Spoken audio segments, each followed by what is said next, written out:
Hey everyone, my name's Shelly. Welcome to my channel. I have wrap up for June and July. I really slacked in July, so here we are. This is my third time trying to film this video because the first two I had technical issues and they were unusable. So in light of the fiasco that happened with my previous videos, I thought I would try using Tiermaker. I've seen other YouTubers use it. Most recently, Christie's Cozy Corner and Murphy. And also it looked like a lot of fun. So I thought, why not do a roundup of 14 books that I have to talk about and just make it easy and kind of fun. So I thought it'd be kind of funny to use like a first date, like sayings for my prompt, because sometimes reading a book is kind of like a first date. You're testing out to see which books you like, much like dating. So I thought I would put a little prompts of things that people have said in the past. So the top one is 5, it's like the 5 stars is like, I know we just met, but I effing love you. So that's like the 5, like amazing, like the best of the best, okay? The 4 stars is, thanks for the great time, we should do this again soon. So basically it's 4 stars, you weren't quite 5, but I really, really liked our time together. 3 stars is, I'll call you. Meaning I'm not committing to you one way or other, but I'm not closing the door on this. 2 stars is, it's not you, it's me. You know, I don't think I have to say further more because it's kind of very self-explanatory. And the 5th tier is, I'm just not ready for a relationship, DNF. So these are the prompts and let's get started. Let's start with the first book that I read in June. So it is Blood of the Chosen by Jan Glowexer, and I really enjoyed this. This is the second book in the Burning Blade and Silver Eye trilogy, and it's a fantastic trilogy, an underrated series in my opinion. It has so many amazing things working for it, so it's the second one, and I didn't like it as much as the first, but it's still a 5-star for me. Not my favorite 5-star, but a solid, like lower end 5-star. Okay, the next one I read was Shards of Earth by Adrian Tchaikovsky. Adrian Tchaikovsky has written one of my favorite books of all time, Children of Time. He's a hit and miss author for me, so sometimes I really, really love his work, and other times they just don't work for me. Shards of Earth, I'm happy to say, really did work for me. It's a space opera, and it takes place in a world where there's these like aliens that are like going around destroying worlds. So Earth has been destroyed and humans are scattered across civilization, and we're following a ragtag team on a spaceship. What I liked about this was that it was very character driven, and most of Adrian Tchaikovsky's work is more plot. Like, it's very rich in plot. So this one, I was very surprised and very pleased because it was character and plot. So 2 for 2. But it just, for me, didn't reach that 5-star goal. So I say, thanks for a great time. We should do it again soon. Okay, if you're new to my channel, then you probably don't know that I love this book. The Book That Wouldn't Burn by Mark Lawrence. This is just a wonderful surprise. Like, I love this book. It was so whimsical, it was scary, it was dark, it was lonely and uplifting. Like, it had all the emotions. And basically it's about this magical library, and we're following 2 POVs, one a female, one a male. And the female is a young girl and she's training to become a young apprentice, and the male POV is a young man and probably about his 20s that's actually stuck in the library. So we follow these 2 POVs, and you know, weird things happen, but it was just such a great book. I'm obviously going to put it before Blood of the Chosen. Serpent in the Wings of Night by Carissa Broadbent. This is just a romantic fantasy at its glory. I mean, for me, I'm not a romantic fantasy kind of person, so you know, if you do like it, but it's vampires. It's basically vampire. It's Hunger Games meets like Underworld, the film series. So it's like vampires, and it's about a human living in a vampire society, and she's the daughter of the vampire king. So because she wants to become more powerful, she decides to join this competition, and the winner of this competition will be granted a gift or wish from the goddess. So this is her story. I liked it enough to continue on, but again, it's just not my thing. I think if you like Sarah J. Maas, you'll really like this book. I used to be a big Sarah J. Maas fan, but I kind of fell out of love with her writing style. So I'm going to put this at I'll Call You Soon, or I'll Call You. Okay, so The Stardust Thief by Chelsea Abdallah. The names are cut off. I think it's Chelsea Abdallah. The Stardust Thief is basically a reimagining of Aladdin and the Arabian Nights, but Aladdin is a female and she's called the Night Merchant. And it's just basically her story, and there's lots of rich jinn lore, and the world is very vibrant and very magical. But it just, there was something about it. There was some sort of disconnect for me. It was lovely. It was well written. I don't know why. I just couldn't fall into it as much as I wanted to. So I'm going to put in I'll Call You. Okay. The Blighted Stars by Megan E. O'Keefe. Oh, God. This book was such a surprise. I was not expecting to like this book as much. This is basically a sci-fi space opera again. And the story is that there is this ship and it becomes damaged. So all the members on the ship are stranded on this dying planet. And our two POVs is one's a female spy and the other is a male, son of an aristocrat. And it's just their story, and there's a lot of self-reflection in this book. And there's a relationship, so there is a bit of a budding romance, and it was just very good, and I was pleasantly surprised. It wasn't quite 5-star material, but it was definitely higher 4. So I'm going to put this, move over Shards of Earth. Why is it Shards of Earth moving? There we go. So I'm going to put it before Shards of Earth because I genuinely liked it before more. Okay, so I believe that is all of June. So here's our June. It looks pretty even. So looks like a good reading month, but we're getting to the best reading month. So the first book that I finished in July was Mask and Mirrors by M.A. Clark. This is a reread for me, but honestly, I feel like it's a first read because the amount of information that I completely forgot is just mind-blowing.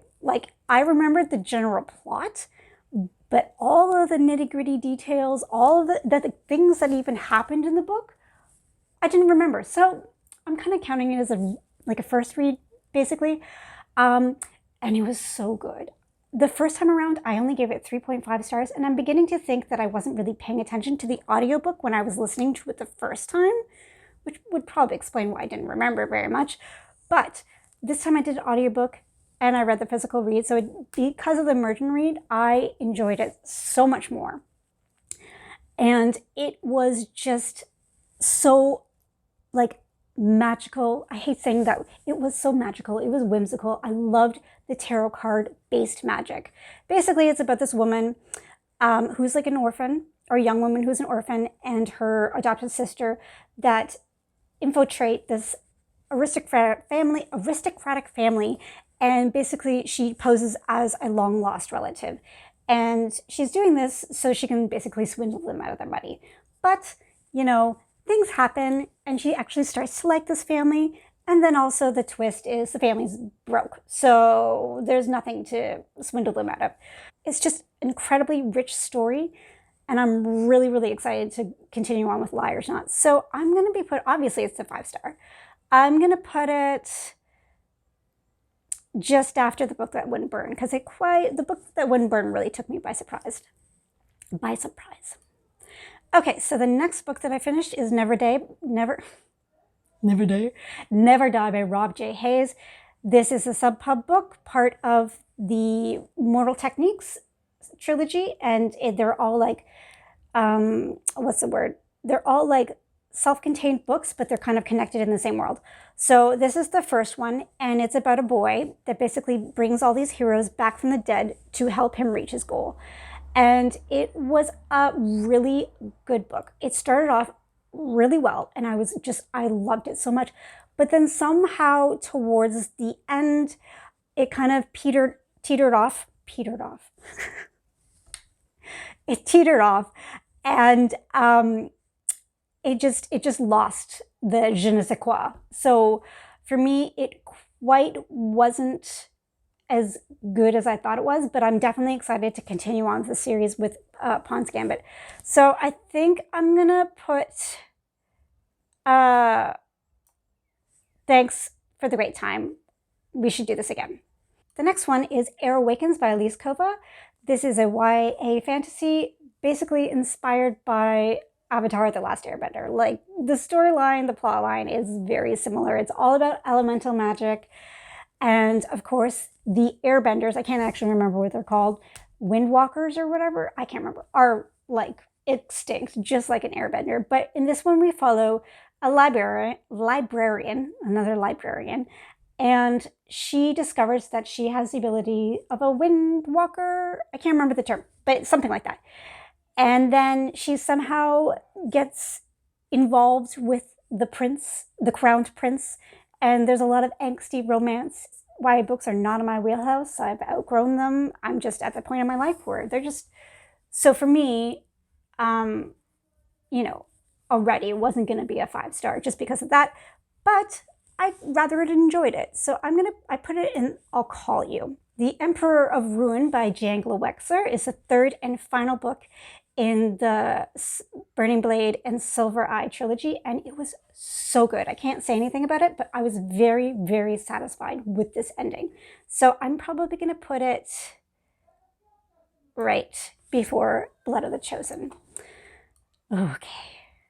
Yumi and the Nightmare Painter by Brandon Sanderson. This book was just so special. I love Brandon Sanderson, but my one complaint about him is that he cannot write romance. He makes the most fantastic worlds. His magic systems are awesome. His character work is fantastic, but the romances just never work for me. And besides Warbreaker, I found that one was pretty good. This one was probably my favorite that he has written. It was good. It was so good. So after I finished this, I read the acknowledgements, and he said he pulled a lot of influence from Final Fantasy X, and that's like one of my favorite games ever. Even the main character, her name is Yumi, and he also pulled a lot of inspiration from Japanese culture and Korean culture, and it was just so whimsical, so vivid. Like, the book has the most beautiful artwork. So obviously it was 5 stars, and I said, I know we just met, but I effing love you. And I don't know which one I like more. I think I'm going to put it after The Book That Wouldn't Burn, but I might change it. Okay, the next book that I read was Along the Razor's Edge by Rob J. Hayes. This is the first book in the War of Eternal. Basically, we're following Eska, and Eska is a sorceress, and she was fighting in a war, and she's a young sorceress, and she was fighting in a war, and basically she ends up on the losing side and gets thrown into an underground prison.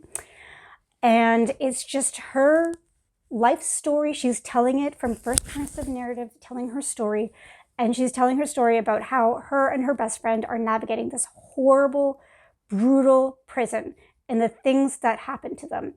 And I really, really liked this book, but it just quite didn't reach that 5-star standard, but I would say definitely a 4. So I'm going to put it behind the Blighted Stars. Okay, Fire Falling. This is the second book in the Awakens series by Elise Kova, and follows the first book. And I got maybe about 40 of the way through. No, I'd say maybe 40% of the way through. And I decided to DNF it. It was just, the plot was going in a direction that I just didn't like. And the characters were becoming a bit annoying, and it was being a little bit too dramatic. So for me, I don't know. And then I read some reviews on Goodreads, and they all pretty much say the same thing. Like the first book was the best and each book kind of gets a little less. So because I was feeling the same way that these people were feeling about this book, I decided to follow my gut, and I'm just not ready for a relationship and DNF this book. Ashes and the Star-Cursed King. This is the second book, follow-up from Serpent and the Wings of Night, and we're following our two POVs again, and I should have DNF'd this book. I was bored half the time, and the only reason I wanted to finish it was because I just wanted to finish it. Honestly, I should have realized after reading the first one that it just wasn't for me, and that's okay. You know, not every book is going to work for you. And I think I was just being stubborn because like everybody was loving it and I wanted to love it too. You know, mofo. But it's not you. It's me. It just, I couldn't. I didn't care anymore. Lesson never learned. This is the second book in the War Eternal series, and we're following Eska. I don't want to say anything because it'll give it away, but she is now progressing and the story is evolving, and it is fantastic. The character work in this is phenomenal. The relationships are phenomenal. It's gut-wrenching. It's horrible. It's touching. I just love this book so much that I may like it. Oh, I don't know which one.